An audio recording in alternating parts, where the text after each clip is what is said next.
Laudetur Jesus Christus. Vatican and World News.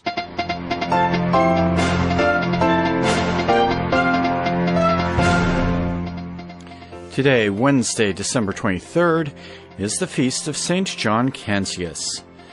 And these are today's headlines. Pope Francis urges Christians to make Christmas a celebration rich in faith.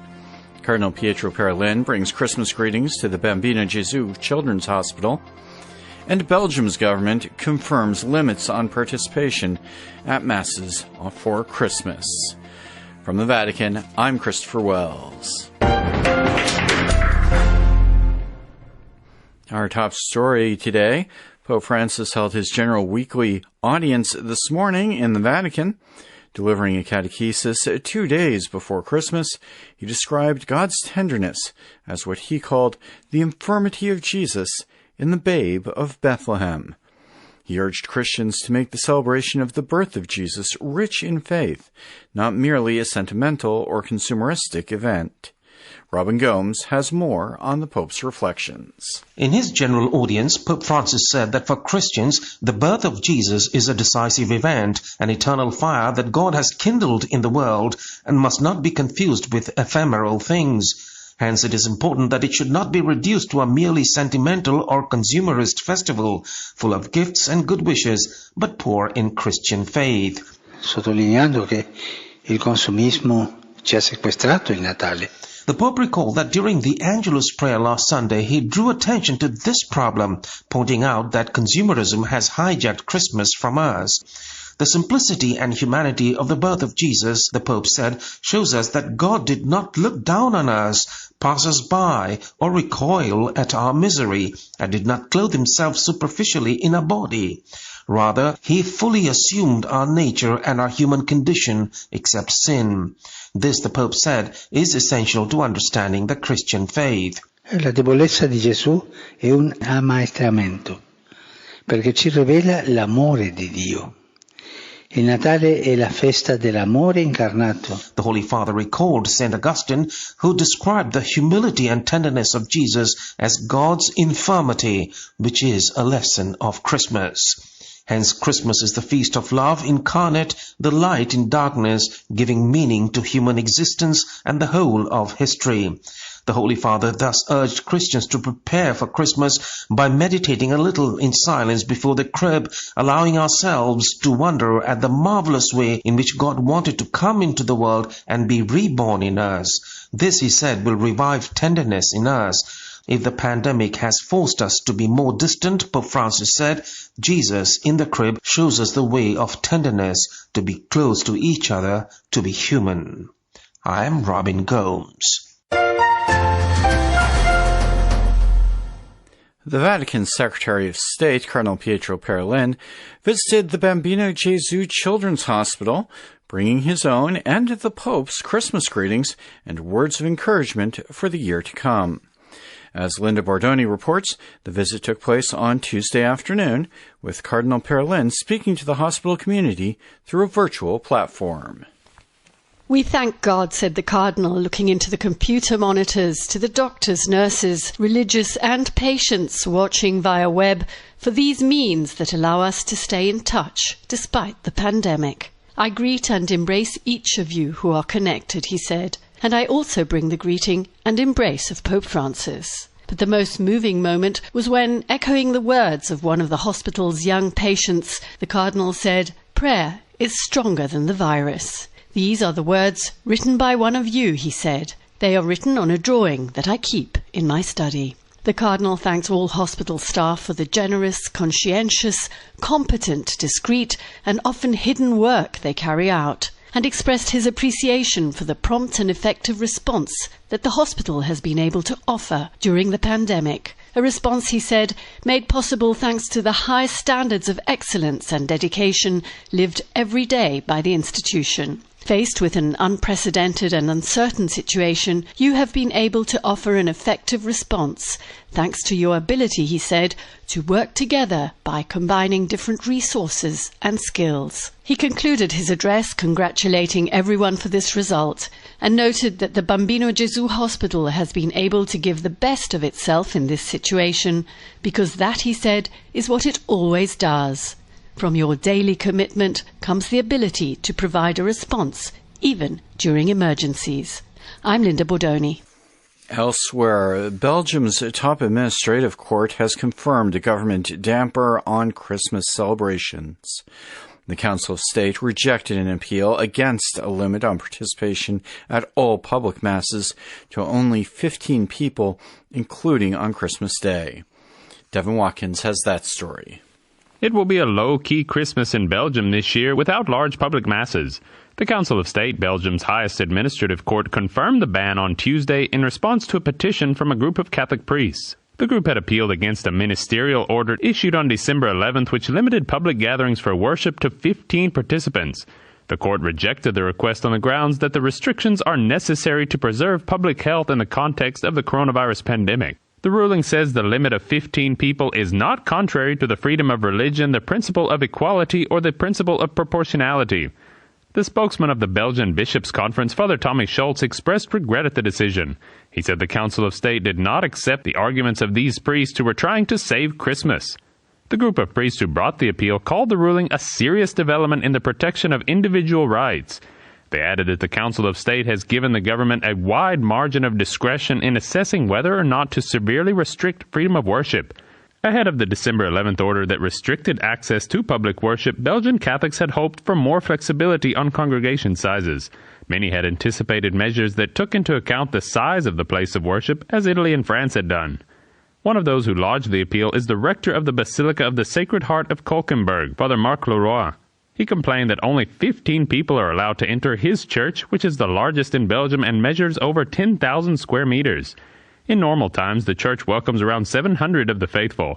He lamented the situation, saying, "I don't think the politicians really know what is going on at the moment." I'm Devin Watkins.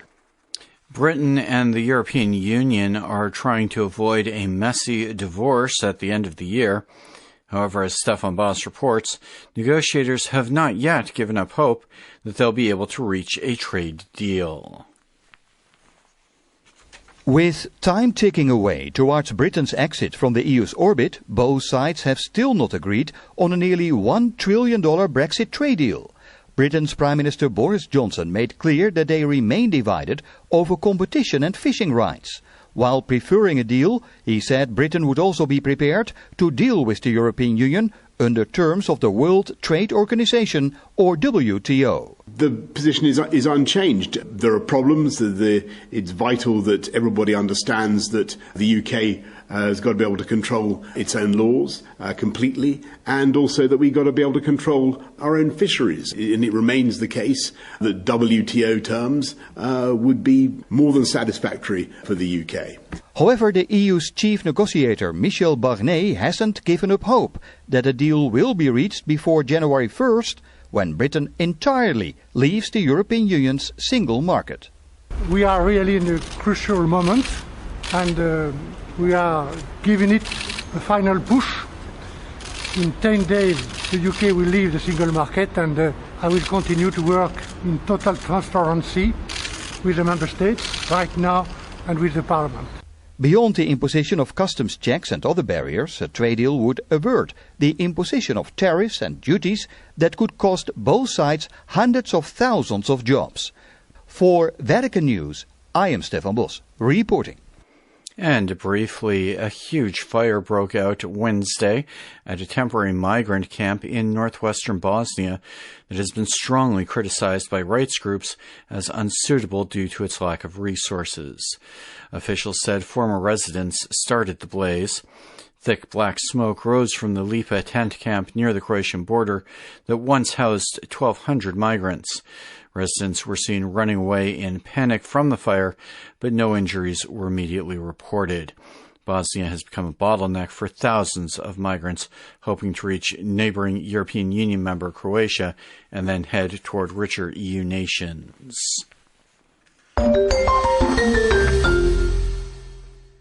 Finally, every Advent season, Christian leaders and organizations around the world send Christmas greetings to Vatican Radio listeners. In this unprecedented year, gripped by a global pandemic, our contributors are highlighting not just the importance of this holiday season, but also how lasting peace and goodwill can be fostered in today's world. Today's message comes to us from Cardinal Oswald Gracias, the Archbishop of Bombay and President of the Catholic Bishops' Conference of India.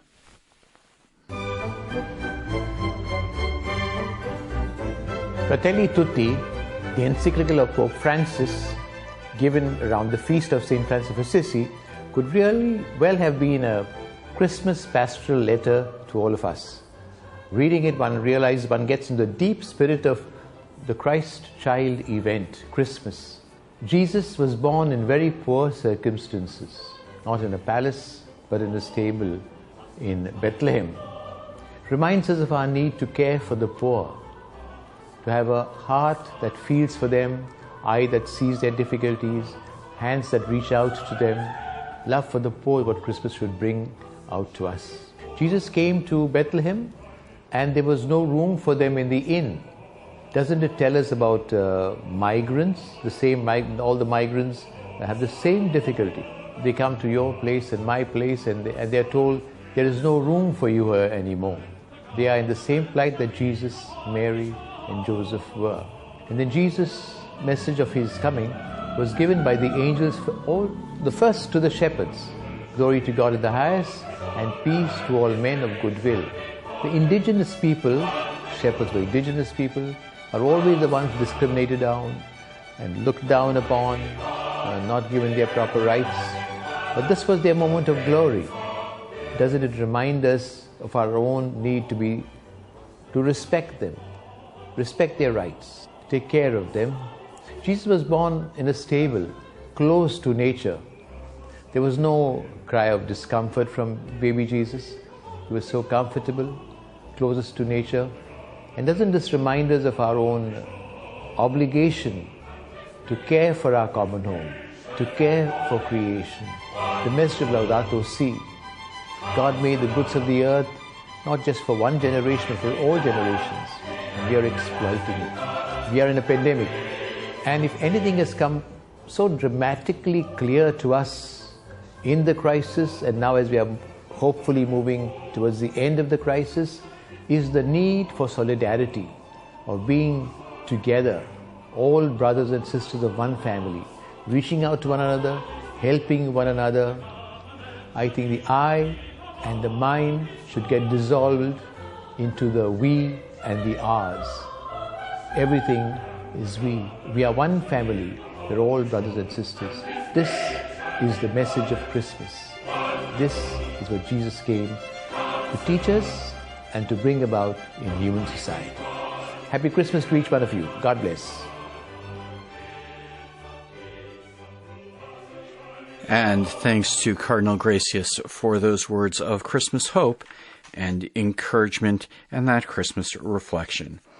And that brings us to the end of this edition of Vatican and World News. For more on these and other stories, and to hear this broadcast as a podcast, you can visit our web portal at www.vaticannews.va. You can also catch the latest updates on our Facebook page and on Twitter.